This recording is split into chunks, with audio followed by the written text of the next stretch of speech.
শরীর ভালো রাখতে কোনো রকম মশলা ছাড়া লাউয়ের এই রেসিপি বাড়িতে বানিয়ে দেখতে পারেন, যা খেতে ভীষণ ভালো হয়। নমস্কার, আমি রুমি। আপনাদের সবাইকে আবারও একটা দারুণ স্বাদের রেসিপিতে স্বাগত। প্রথমে কিন্তু লাউটাকে এরকমই সরু সরু করে কেটে ভালো করে জল দিয়ে ধুয়ে পরিষ্কার করে রেখেছিলাম। এবার একটা কড়াইতে অল্প একটু দিয়ে দিলাম সাদা তেল, 1 চামচের মতন। আর আমি 3টে শুকনো লঙ্কা দিয়ে দিলাম। 10-15 সেকেন্ড এইভাবে একটু নাড়াচাড়া করে শুকনো লঙ্কাগুলোকে হালকা করে একটু ভেজে নিতে হবে। শুকনো লঙ্কাগুলো হালকা করে ভেজে নিয়েছিলাম। এবার আমি কেটে রাখা সমস্ত লাউটা দিয়ে দেবো। আর এরকমই কিন্তু সরু করে কেটে নিতে হবে, মোটা করে কাটা যাবে না। সমস্ত কেটে রাখা লাউগুলো দেওয়ার পরে এখন দিতে হবে স্বাদ অনুযায়ী লবণ। আমি এখানে 1/2 চামচের মতন লবণ দিয়ে দিলাম। আর দিয়ে দিচ্ছি একেবারে সামান্য পরিমাণ হলুদ গুঁড়ো। অল্প একটু, 1 চিমটের একটু বেশি হলুদ গুঁড়ো দিলাম। সমস্ত কিছু একসঙ্গে খুব ভালো করে মিশিয়ে নিতে হবে। আর লবণ দেওয়ার কারণে লাউগুলো কিন্তু অনেক তাড়াতাড়ি নরম হয়ে যাবে। ঢাকনা বন্ধ করে এক সাইডে 10 মিনিট রেখে দিচ্ছি। আর এদিকে একটা মিক্সির জার নিয়েছি। মিক্সির জারের মধ্যে আমি দিয়ে দিচ্ছি 3 চামচের মতন পোস্ত। এই রেসিপিটি বানানোর জন্য আর অন্য কোনো মশলার প্রয়োজন পড়বে না। আর নিরামিষ দিনে বানানো যায়, খেতেও ভীষণ ভালো হয়। বেশ কিছুটা পরিমাণ জল দিয়ে দিলাম। পোস্তগুলোকে খুব ভালো করে পেস্ট করে নিতে হবে, যেন মিশ্রণটা একেবারেই মসৃণ হয়। পোস্তগুলোকে খুব ভালো করে পেস্ট করে নিয়েছিলাম। এবার ঢাকনাটা খুলে নিলাম। এখন পোস্ত বাটাটা এক সাইডে রেখে দিয়েছি।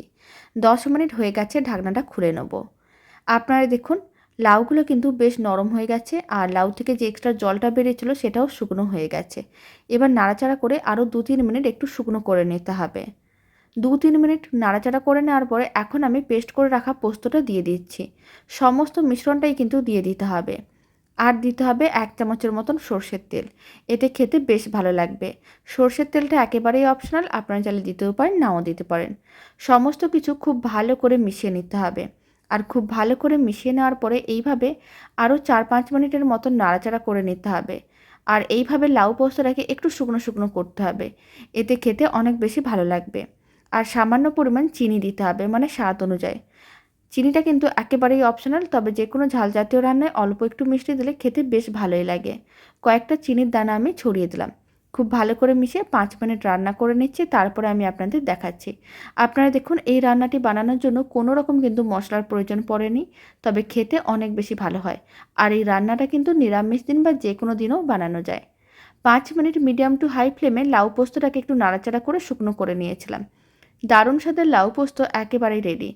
মশলা বানানোর ঝামেলা ছাড়াই রেডি হয়ে গেছে, আর খুব কম সময়ের মধ্যেই রেডি হয়ে যায়। খেতেও বেশ ভালো লাগে।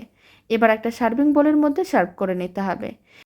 আর এই অল্প সময়ে বানানো লাউয়ের রেসিপিটা আপনাদের যদি ভালো লেগে থাকে, আপনারা যদি ফেসবুক থেকে রেসিপিটা দেখছেন, পেজটিকে ফলো করে নেওয়ার অনুরোধ রইল। আর ইউটিউব থেকে দেখলে চ্যানেলটি সাবস্ক্রাইব করে নেওয়ার অনুরোধ রইল।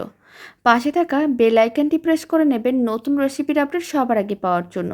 বাড়িতে বানালে কমেন্ট বক্সে জানাতে একেবারেই ভুলবেন না রেসিপিটা খেয়ে আপনাদের কেমন লাগলো। তো চলুন, ভিডিওটা আমি এখানে শেষ করছি। আপনারা সবাই ভালো থাকবেন, সুস্থ থাকবেন। আবার নতুন রেসিপি নিয়ে দেখা হচ্ছে।